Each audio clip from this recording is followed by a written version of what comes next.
do sétimo ano, tudo bem? Sou o professor Roberto Falcione, nós estamos na disciplina Cidadania e Civismo. Bora lá! Em nome da Secretaria da Educação do Estado do Paraná, sejam todos bem-vindos. E nós vamos trabalhar o tema organização de estudos. Dicas, alguns macetes, como melhorar o nosso aprendizado. Olha, embarque nessa aventura, vamos juntos. Vou mostrar para vocês o objetivo desta aula. Propor a identificação, as principais características dos métodos de estudo, organizar e exercitar os estudos, aproveitando melhor o tempo. Olha, métodos de estudo... Professor, explica isso aí, que história é essa? A história é o seguinte, existe sim alguns modelos, umas formas que podemos melhorar nosso estudo. E nós chamamos de método, um método de estudo, certo? Esse que nós estamos mostrando agora chama-se mapa mental. Eu confesso, há 15, 20 anos atrás, nós chamávamos de mapa conceitual. É a mesma coisa. Lembra aquele mapa da mina? O mapa do tesouro dos piratas, dos desenhos animados? Exatamente isso. Esse é o modelo. Ele lembra. Só que no centro, o tesouro, na verdade, né, você vai começar com ele, seria o esqueleto, a estrutura, o pilar que define o seu mapa. Nele você tem, então, o tema central, o tema do seu mapa conceitual. Nele você vai destrinchar, abrindo um leque, sempre utilizando conceitos, sempre utilizando palavras-chave, no máximo 1, 2 hífens. Ah, professor, mas eu já vi um mapa conceitual com um pequeno parágrafo, ou um verbete, ou uma pequena frase. Tudo bem. Vai de cada perfil, de cada estilo, já vi, mas o mapa, como diz o nome, conceitual ou mapa mental, trabalha mais com conceitos, com palavras-chave, onde uma palavra tem um significado para você, um resumo. Mas nada impede que você faça uma observação, né? Uma frase. Aliás, você pode enriquecer o teu mapa conceitual. Trabalhar, inclusive, com ilustrações, por que não? Uma imagem, uma figura, que represente uma caneta de uma outra cor, que demarque, inclusive, o ponto principal que chamou a sua atenção, ou no texto, ou na aula, ou até mesmo nesta videoaula. Não, para. Professor Roberto, fala aí, galerinha. É o seguinte, professor, eu queria entender, quer dizer que eu posso usar o mapa conceitual em qualquer lugar, em qualquer estudo? Exatamente, bingo! Exatamente. Nessa videoaula, o que você entendeu sobre ela, aliás, no decorrer da videoaula, no decorrer da explicação do seu professor, no decorrer da leitura do seu texto. A principal ideia do mapa mental vai no centro e a partir daí ramifica, abre o leque de conceitos relacionados. Essa estrutura facilita na hora de fazer anotações em sala de aula e reuniões de trabalho. O mapa mental é um tipo de diagrama que ajuda a explicar os conceitos complicados de maneira simples e objetiva. Tudo novo, professor. O que é um diagrama, professor? Vamos lá. Uma sequência de perguntas onde você responde com uma única palavra cada resposta. Vamos para a nossa primeira pergunta desta aula. Copie a pergunta em seu caderno e responda. De acordo com o nosso estudo, explique como o mapa mental funciona nos seus estudos. Galerinha do sétimo ano, daqui a pouquinho nós voltamos, hein? Agora é com vocês. Quero ver metodologia ativa aí. Vocês são os protagonistas dessa aula. Daqui a pouquinho nós voltamos, corrigimos juntos.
Voltei. Bora lá, vamos corrigir essa? O mapa mental funciona assim. Leva a ideia principal no centro e, a partir daí, se ramifica com os conceitos relacionados. Essa estrutura facilita na hora de fazer anotações em sala de aula e reuniões de trabalho. Melhora a retenção da matéria estudada. Métodos de estudo. Você consegue identificar qual o nome do método de estudo da imagem ao lado? Olha lá. Se você observasse essa folha, nesse slide, com uma citação, Pequeno Príncipe, Rio de Janeiro, tem até a data, 1981. Aqui você tem inclusive a página, é triste esquecer um amigo, nem todo mundo tem amigo, 3 pontinhos. Ou aqui, sua flor lhe havia contado, inclusive está embaixo onde você tirou, Biblioteca da Universidade Federal do Rio de Janeiro. Eu gostaria que vocês pudessem me dizer se, utilizando essa imagem desse slide, galerinha do 7º ano, você conseguiria dizer que método de estudo é esse, onde usa inclusive uma citação da onde foi tirada a página, aliás, de qual texto ou qual livro foi tirado? Qual é o nome desse método de estudo? Você já fez dessa maneira? É um fichamento. Já ouviu falar sobre fichamentos? Sabe a diferença entre um fichamento e um resumo, aliás? O fichamento, como diz o nome, você vai montar o seu estudo em fichas. O primeiro modelo que nós utilizamos, o primeiro método, falava sobre conceitos, mapa conceitual. Brincamos sobre aquela brincadeira, falamos, desculpe a redundância, né, sobre a ideia de um mapa do tesouro dos piratas. Já o fichamento, você vai tirar uma citação exatamente do texto que você elegeu como importante para o seu estudo. Fecha aspas, coloca o nome do autor e, inclusive, a página de onde você tirou. Isso é um fichamento. Ele é objetivo. Ele divide em tópicos de acesso fácil. Ele divide conteúdos em ficha. O fichamento possui 3 tipos de diferença. Citação, que o professor Roberto explicou o que é, bibliográfico e de resumo. Vamos agora, então, para a nossa próxima atividade. Copie seu caderno e responda. Como funciona o método de estudo intitulado fichamento? Daqui a pouquinho nós voltamos. Corrigimos juntos.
Voltei, bora lá, vamos corrigir essa. Afinal, como funciona o método de estudo intitulado fichamento? O fichamento faz armazenamento de informações essenciais para algum texto, através da elaboração de fichas de conteúdo, facilitando assim a aprendizagem e o estudo. Vamos agora para uns próximos métodos de estudo. Você conseguiria identificar qual o nome do método de estudo da imagem ao lado? Galerinha do 7º ano, agora vocês vão ser a metodologia ativa desta aula. Analisando esse slide, saberia me dizer de qual método se trata aquela maneira de estudo? Observe. A parte de cima está o título, o autor, o livro. Na verdade, se trata de 3 artigos que completam pelo menos o nome do livro.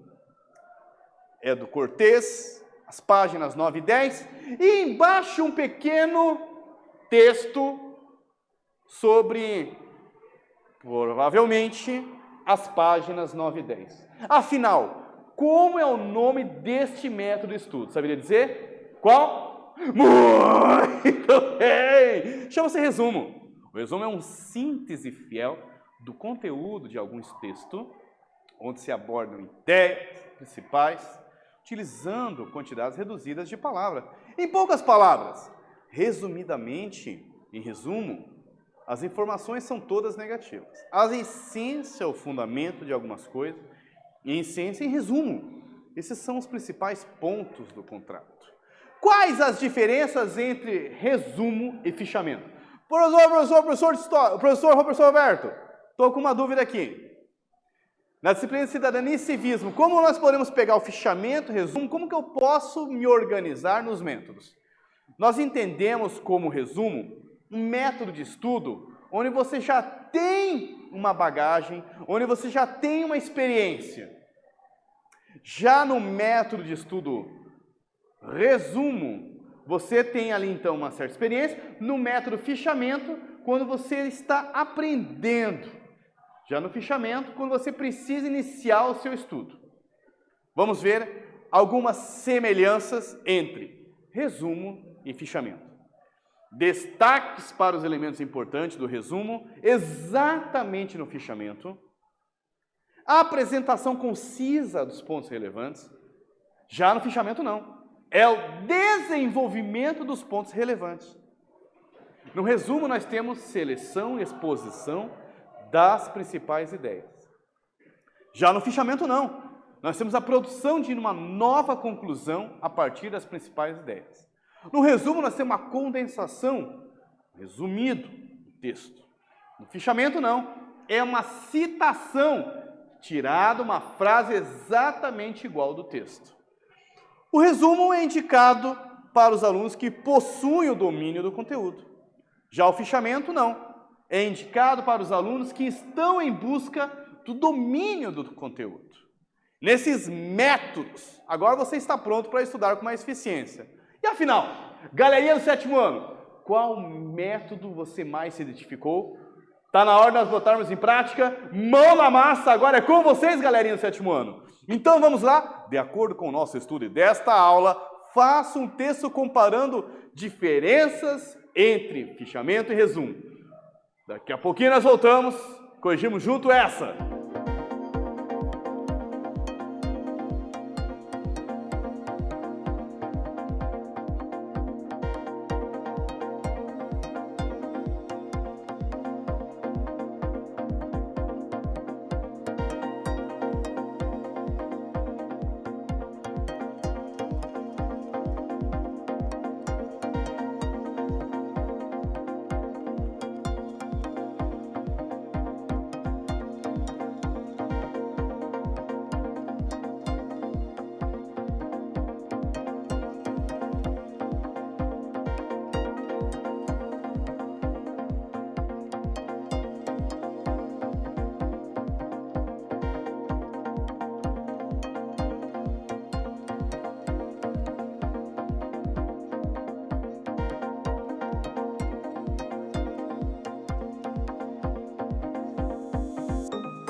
Voltei. Bora lá? Vamos corrigir essa juntos?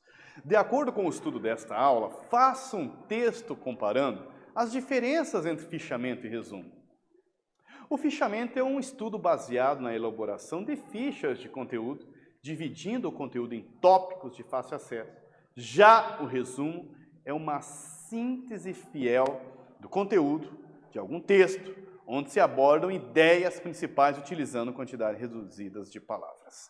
Galerinha do 7º ano, ponto importante, não existe apenas esses métodos de estudo, existem vários outros, inclusive o método Pomodoro, onde ele faz um sistema cíclico, intermitente, dividido, variando entre o tempo de estudo, 25 minutos, e o tempo intercalado de descanso, 5 minutos. Depois, mais um intervalo maior de 25. Existem outros métodos, e nós apontamos, inclusive, no mapa conceitual, ou, como nós utilizamos o conceito da palavra nesta aula, sobre mapa mental, seria uma espécie de um método para você utilizar na explicação do professor, inclusive nesta aula, e também utilizado, afinal de contas, em videoaulas, em vídeos, filmes, no que você precisa estudar. Aliás, também num texto de estudo. Retomada, vimos nesta aula alguns métodos de estudo, bem como identificamos suas principais características, por exemplo, mapa mental ou mapa conceitual. Falamos sobre fichamentos e resumos. E o professor Roberto também comentou que não são apenas esses métodos de estudo. Por exemplo, o método Pomodoro. Francesco Cirillo, década de 80, criou um método que intercalava seus estudos. Falamos também do fichamento, um modelo mais de citação, onde você tira exatamente com aspas a frase do livro, fecha aspas, página e o nome do autor. Já no modelo resumo, você condensa o texto, dá inclusive ali uma menor escala do que uma maneira concisa você entendeu sobre o texto, determinadas páginas. Por exemplo, texto de um livro qualquer, páginas 9 e 10, qual é o texto que você fecha ali? Referências, galerinha do 7º ano. Eu não tenho palavras para agradecer você, a sua companhia nesta aula. Só posso mandar aquele abração do Roberto, a todos que nós Paraná, querido. Foco nos estudos aí, força, fé no coração. Até a próxima. Valeu!